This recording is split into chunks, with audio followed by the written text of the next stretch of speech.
Welcome to 27 Topics. Today we have with us from Crisis Connection, Joan Knies. And Joan, summer just started Right. a couple of weeks ago, and we're right into the heat of things. That's right. And try to stay cool with maybe a pool or something. That's right. That's right. So let's talk about child safety. Right. Our kids, are our most important asset. They're our future. And we don't like to think about any of them getting hurt in any way, like you said, pool, sunburn, or anything else. But we also need to make sure they stay safe from strangers, internet safety.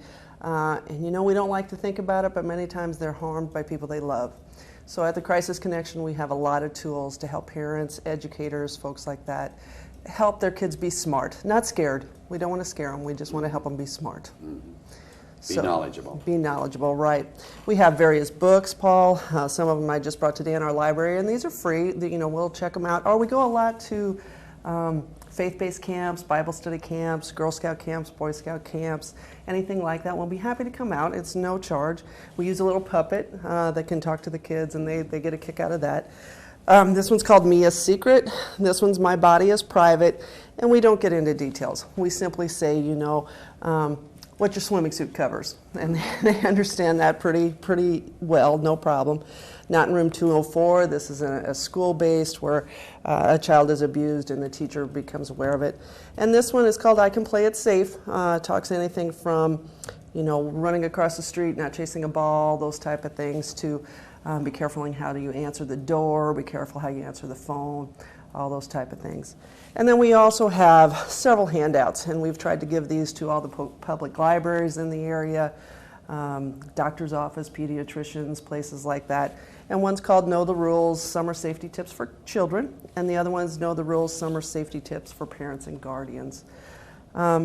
These actually we got from the National Center of Missing and Exploited Children, which is John Walsh. His son Adam went missing, and so that's another program we have. If anybody is interested in their building, their agency becoming a Code Adam place, basically what happens if a child is lost, they have a Code Adam, and you lock down your building, and a child knows they can go there, and until that child is found if they're in the building. And it's just a simple sticker. It's named after John Walsh's son, Adam.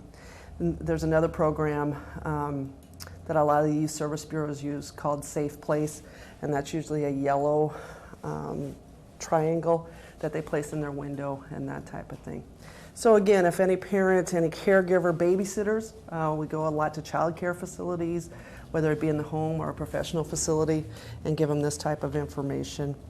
And then we do some role plays, some scenarios, and it's amazing.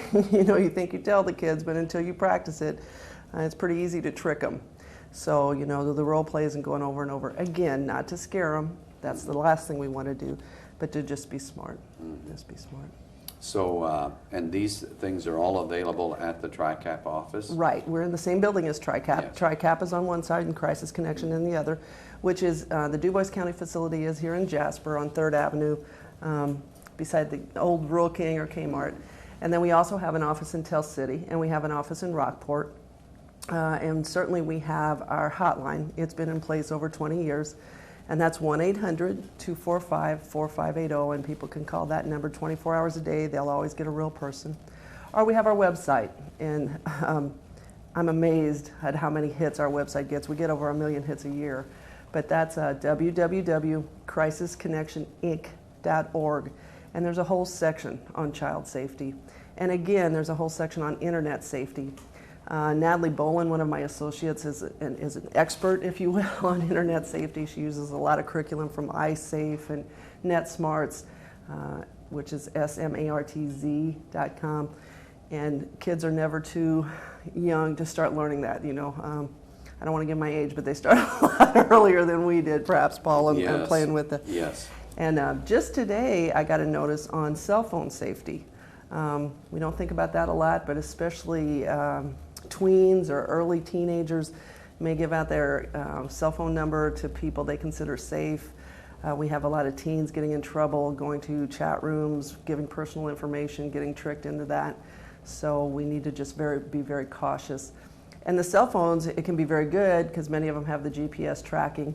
But if you're being stalked or if you have a predator, that can be very bad. So we just want to help people be safe with technology as well. So how can you be safe in that? Like with the GPS? Right. There's no way, is there a way to block from some and not? Right. There is. I can't tell you that because obviously I don't know if a predator is listening. So if you're interested in that, please contact our office, seriously, and I'll give you a safety plan. I will tell you that type of thing. But you know, if I tell you now on the air, then any predators out there would know. Yes. And I want to remind people of that when you talk about child safety. Please go to either our website, crisisconnectioninc.org, or the Indiana Sheriff's website and get the Indiana Sex Offender Registry. Unfortunately, in every county around this area, we have at least 40 predators that are listed. So, and they say at any given time there's 50,000 predators online. So certainly, I'm not trying to be silly, but I will be happy to give serious. you I'll be happy to give you that information on a one-on-one basis. And we have safety plans that we can tell you about, and our advocates, we have 4 of them. They can help you develop a safety plan for you or your children because it is extremely serious business. So, but the Indiana Sex Offender Registry was put into place because of a little boy named Zachary Snyder. And Zachary's parents didn't know that a convicted sex offender moved into his neighborhood.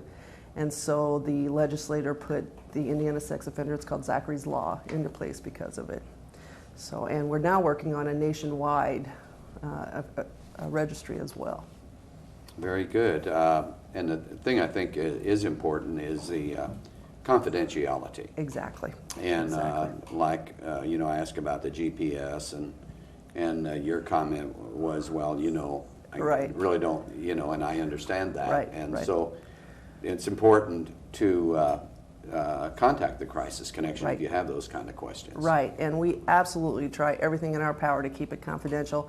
If you need protective orders, a lot of people think they need attorneys and things for that. That's not true. Our services are free. They don't cost anything.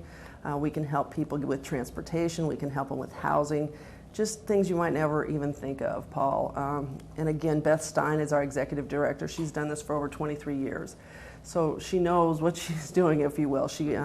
We just came back from some meetings in Indianapolis with the Indiana Coalition Against Sexual Assault and the Indiana Coalition Against Domestic Violence. So we try very hard, not only statewide but nationwide, to work with resources to be kept abreast of the latest tools that are out there. Joan Knies, it's been a pleasure having you on the program this morning. Thank you. Appreciate it.